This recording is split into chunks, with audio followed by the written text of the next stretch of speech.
go.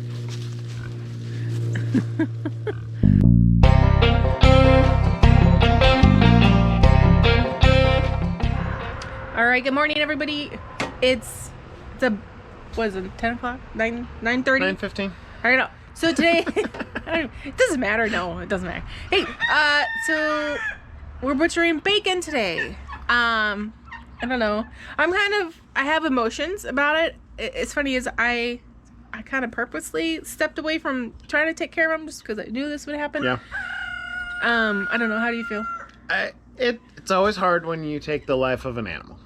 It's gonna be an emotional thing, but it's part of what we're doing in this lifestyle is raising our own food, and it's part of the process. Yeah. I try to honor the animal as much as possible to make it easier on me and better for him. So yeah. And I know we're feeding our kids meat from animal that was loved and raised well and not raised in a cage, in mass production. So I have to understand that, but it's still, I think it's going to be difficult. I don't know. It'll be interesting to see how we handle it. I've kind of had emotions about it today, but we're kind of getting everything ready for the day. Trying to figure out where the heck we're going to let him age while it goes through rigor mortis. So normally if we had done this last week, we could have just hung him outside because we were only in highs of 50, 60 and lows down around freezing. We could have hung him just outside and let him age for a day or two. But second summer came along, so now we're in the high 70s during the day, and we can't let him hang during that because it'll get too warm and will ruin the meat. So we have 2 spare fridges, and we are converting them along with a cooler and a trash can to potentially hold ice and water if we don't have enough fridge space. Yeah. So let me show you kind of some of the modifications to the fridge we've done to make our lives a little easier. And for the record, it was my genius idea. It was. So we ignore the dirtiness, it's an old fridge, it's got some stains. But we pulled everything out and we hung a hook in the middle of the fridge so that we can hang at least one side of the pig from the inside of the fridge and let it age. That way we're doing as minimal butchering as possible while he ages. And then the other fridge is normal, and we'll just stack stuff in. A lot of this stuff will be coming out. And then I'm seeing how cold this freezer sits. So it's at 36 degrees, it looks like, at its warmest point. So we'll be able to use the freezer too for aging. We just don't want to freeze the meat. But that way he can go through rigor mortis. It'll make the meat a lot more tender and more flavorful versus tough if we butchered him and froze him right away. You guys want to see our turkey, Tom? He is putting on a display right now. He gets camera shy sometimes. He's like this all the time now. It cracks me up. He'll just sit out here on this back porch and do his little dance, and now he's starting to gobble. Gobble, gobble, gobble, gobble. Can I get you to do it? Gobble, gobble, gobble, gobble. No? Camera shy? Now, here's the thing, is there are no female turkeys around. Half the time I think he is trying to seduce me, because I feel like he's always like that around me, but maybe it's just all the time. But his brown feathers are so pretty, and his face cracks me up how he can go just like, it'll be red during the day, and then it'll go blue. And then I've learned this, the thing on his beak is called a snood, not a face wiener. But it changes length.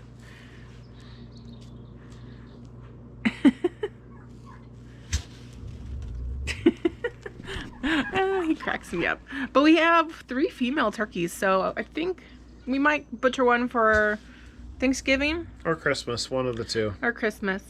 And then I'd like to see if we can maybe make some babies. Yeah. We want to keep 2 of the females for the baby making process and keep our own flock of turkeys self-propagating. Yeah. So same with the quails, everything. I just want to keep going. I'd love to. I want to dabble into some heritage breeds of meat chickens, not just like ordering Cornish cross from a hatchery. Something that we can continually keep going ourselves. So for those of you who don't know, Cornish cross is a very specific breed that cannot self-replicate. You can't just keep Cornish cross in your yard and make baby Cornish crosses. So it's not a breed that you can keep in a flock and propagate. You have to butcher them or they end up dying on their own because they're not meant for anything but meat production. Yeah. So we want chickens that we can have and they can produce their own babies and live a healthy, long life, not just live for 6 weeks and then have to be butchered because otherwise they grow too big and they end up dying on their own. Mm-hmm. Now, I was talking with Zach yesterday, like if we were smart and we had done this before and had experience, the area where we have bacon right now would have been amazing. Like if we had some meat chickens and a brooder that were ready to go outside, once he was done, then we could put him in there because he has electric fence, and then they could continue the process of fertilizing and repairing that area of ground for the garden next year. But because Bacon's done an amazing job of tilling it up and adding his own fertilizer. But then chickens come through and they mix it up even better and spread it all out. Yeah. It's a really good process to do. We're just not prepared this time to do it. Yeah. So definitely next year, I think that's going to be something that we're going to think about because we'd still like to get some more piglets maybe come springtime. So we haven't fed Bacon. He got a little bit of a snack this morning, but we haven't fed him a real meal since lunchtime. Lunch yesterday. So he's trying to eat the rope because he thinks it's food. Oh, he's shitting, so that's good. Huh? He's taking a shit. Good.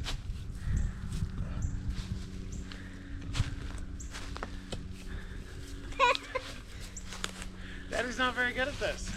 Yeah. Okay, let's try this again. There we go.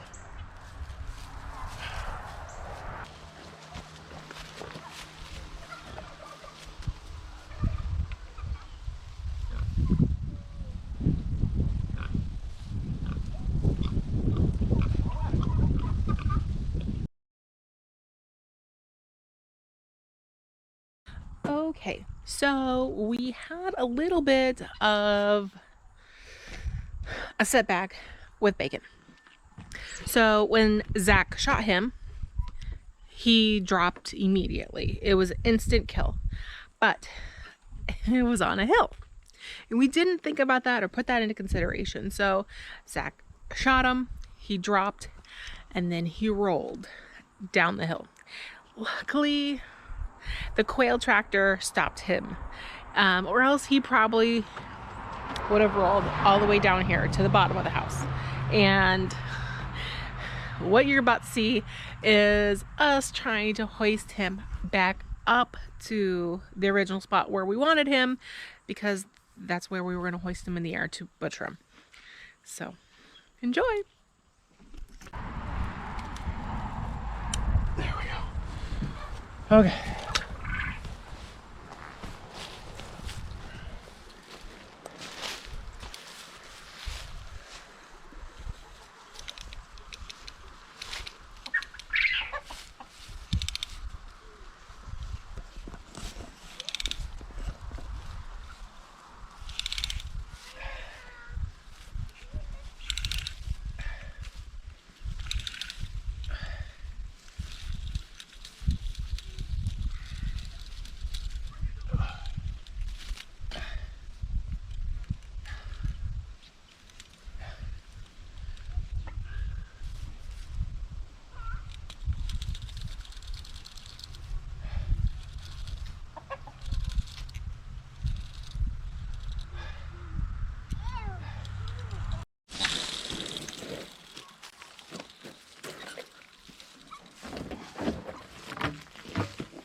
Here, you want? I'll try lifting if you want to try and slide that under. Okay, let me just.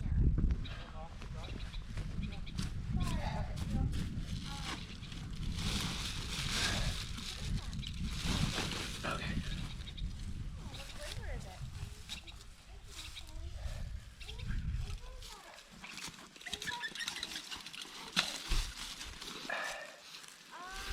Nope, I'm not strong enough.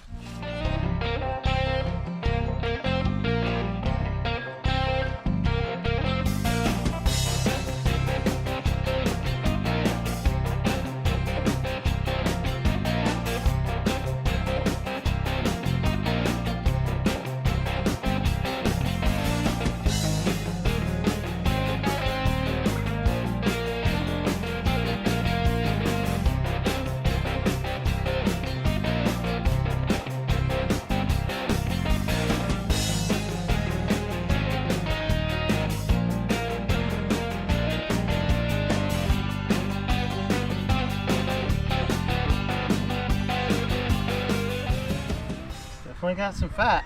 Yep. I will warn you too that it's going to smell a little when you shoot the animal cavity open. So here's kind of the fun part. One of the first things you do too is you just cut down and you cut around the asshole. Sorry to use non-PG language.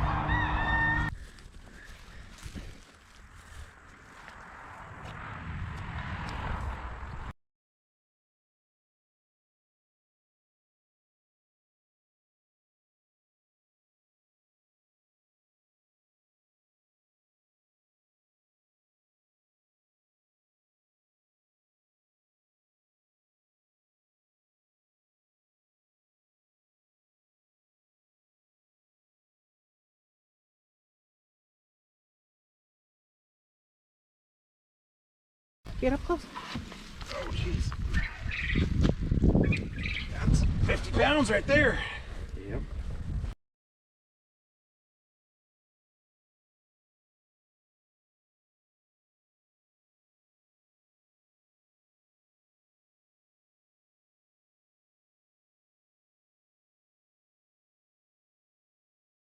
This out of the way to see better. See, I think that. Okay, yeah. That, Okay, you want me to?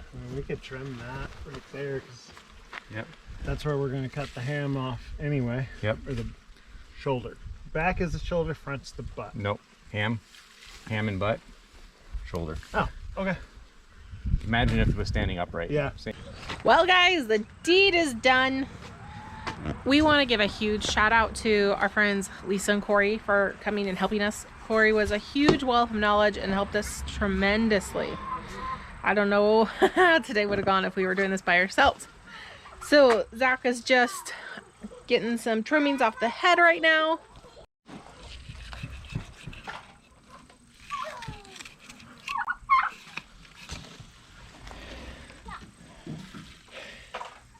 It's a good looking meat.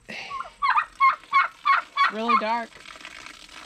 We have a lot of meat. So here's what we're doing. We have an extra fridge that we showed you earlier. So here it is. We put the hook up in there. And it is hanging the meat. Now, we gotta let this thing get cold.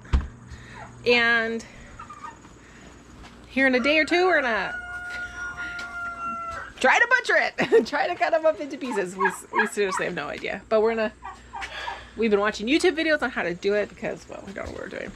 So we are totally excited to have that meat in our fridge to feed our family. It was emotional in the beginning, but now, you know, once you get in the process of it, you really understand why you do this and why you live this lifestyle. And as a parent, it's a really good feeling to know that I have that much meat in the freezer to feed my family. And it's good, healthy meat that we raise ourselves. It's a feeling you don't know until you do it. Okay, guys, so it's 9 o'clock at night. We checked on the pigs in the fridge, and we realized that the fridge was not getting cold. It was still reading at 60 degrees, and so we don't know what's going on with the fridge. The freezer's working fine, so we pulled them out, and we're putting them in the trash can full of ice water. We don't want to waste all that meat.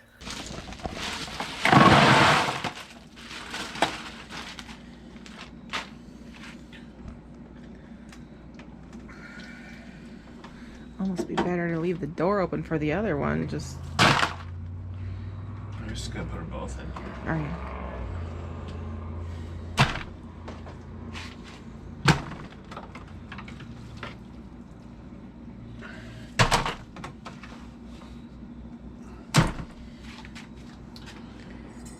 Do you want me to get the hose and start putting some water in it? Yeah, if you could. Okay, guys, it's the day after Bacon's butchering, and we thought we'd share our mistakes, our, I don't know, the things we would have done differently, or things we learned from this. It was a big deal. I don't know. What is your number one takeaway? Well, I don't know. It's hard because there's a lot we just didn't know we didn't know. So things we didn't think about. Our property is very hilly, and where we were planning on butchering him was a lot steeper than I actually realized that it was. Because we'd walked up there, but walking up isn't that big a deal. So the moment I shot him and killed him, he rolled down that hill. Now luckily we had our quail tractor was in the way, and it stopped him about halfway down the hill. Otherwise he'd have come all the way down to our house. It's a lot more work than my brain said it would be. Because you watch TikToks, and in 15 minutes, these experienced people have this pig torn apart. But they don't show you the skinning portion and the cutting it in half portion and all of that, all while trying to do it with equipment that isn't actually meant for the heaviness of your animal. Our pig got a lot bigger than most pigs do before butcher. He was at least 400 pounds, if not more. So the block and tackle setup we bought, one person still was not strong enough to lift him. And then trying to get him back up the hill to the tree so we could lift him was a task. Luckily our friends brought a electric winch, and we were able to get him up the hill with that. But it was a lot of work. It was a lot of learning. Luckily I had an experienced person. He had never done pigs before, but he had done deer and elk. So they were close enough that he could guide me through the process. And then we ran into other issues, like our refrigerator decided not to cool, that was hanging most of the meat. Let's see, what else went wrong? Oh, the angle of shooting him. Oh yeah, so everything's planned out. I've got his bowl. He hadn't had liquids for almost 24 hours. So that he'd be nice and thirsty, because when they're drinking is one of the times when they are the most still. So I put the bowl down. I didn't think about his approach and which direction I'd be facing when I shot him. So he came up, started drinking, and I started lining my shot up, and I realized if I missed or if the bullet went all the way through, one, Brandy and the kids were in my direct line of fire, and so were 3 different houses. So I aborted, I let him finish drinking, got Brandy and the kids to move to another area, and then coaxed him around when I refilled his bowl so that I'd be facing uphill. That way, if anything did go wrong with the bullet, it would go into the hillside instead of into our neighbor's house, which I'm sure they're appreciative of. But really, other than those problems, it went fairly smooth once we got him up in the tree. found out our battery-powered Sawzall is not up to the task of cutting them in half. We burned it up. And we had the wrong type of blades. If we had had better blades, I think it would have worked. But we used metal blades because that's what my brain said would work through bone, and it did not. We ended up, I'm guessing, between 250 to 300 pounds of meat. That we still need to clean it up and cut it into the proper cuts, but it was emotional for the kids because they heard the gunshot because they were here on the property. Finley was really sad, at least until we got him partially skinned, and then Finley came up and was looking at things and joking around about the meat. But at first he was definitely sad, a little bit of tears. Yeah, I think with Finley, he's almost 6, and he's not had to deal with this. He's seen the quail, but I think just emotionally or just age-wise, he didn't fully understand. He's never seen Zach shoot something, so he always, would cheer him on when Zach would go hunting. I hope you shoot a deer. I hope you shoot a deer. But he was never present for it, and we even talked with him beforehand, and I took him out of the line of sight, and I explained what was about to happen, that he was going to use a gun, and he was excited for it, and then it happened, and then I think he understood, and he was sad about Bacon dying, because, it happens. You spend so much time with seeing an animal on your property. It's being part of your life. You pour so much time and energy into it, and then it's gone. So, that was sad for me too. I think that's what hit him, was he didn't really understand that he was going to die. Yeah. I think, and then he saw him dead, and then I think for me as like the mom, as the protector, I need them away longer, because luckily, because he was stopped by the tractor, it blocked their sight of what happens after with the muscles spasming. So as a kid, you don't understand what that means. Kaylee was oblivious. She had no care in the world, no idea what happened. She cried a bit because Finley was crying. Yeah. But she didn't know what was going on. Yeah, she didn't care. She was like, "Hi, Bacon," even though he's sitting there dead.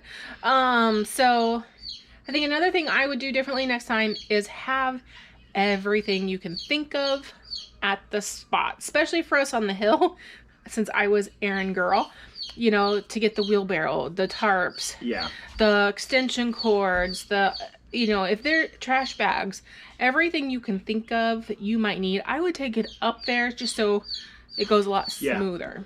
Especially when you're dealing with a hill like what we have. Because there was a lot of trips up and down that hill. Although I don't ever want to do this at that spot again because it was too steep. Even just trying to cut them up and break them into the smaller pieces, it was too steep for standing there doing it. Yeah. So we need to find a better place for the actual processing. My biggest takeaway, if you're planning on butchering your own pig, have someone experienced if you've never done it before. That was the biggest help I had yesterday, was having Corey here, who knew mostly what he was doing. Yeah. Because without him, it would have taken twice as long to try and figure out what I needed to do. I think a minimum it's a 3-person job. Yeah. I was in there in and out helping where I could. So I think, you probably need at least 3 people to do it properly. Yeah. But it saved us a ton of money. It is definitely easier to send your pigs off to be processed. But we don't have that kind of money. That's $300, $400 for processing. Yeah. And it would have made it not cost effective to raise our own pigs. So doing it ourselves makes it cost effective, and we get a lot of really good quality meat. Yeah. And an animal gets a really good life. Yeah. So. And I 1000%, and we'll do it again. Yep. Already trying to figure out how we're going to do it next. Yeah. So we just want to thank you so much for watching us. And Not over here. We'll catch you guys next time. Bye.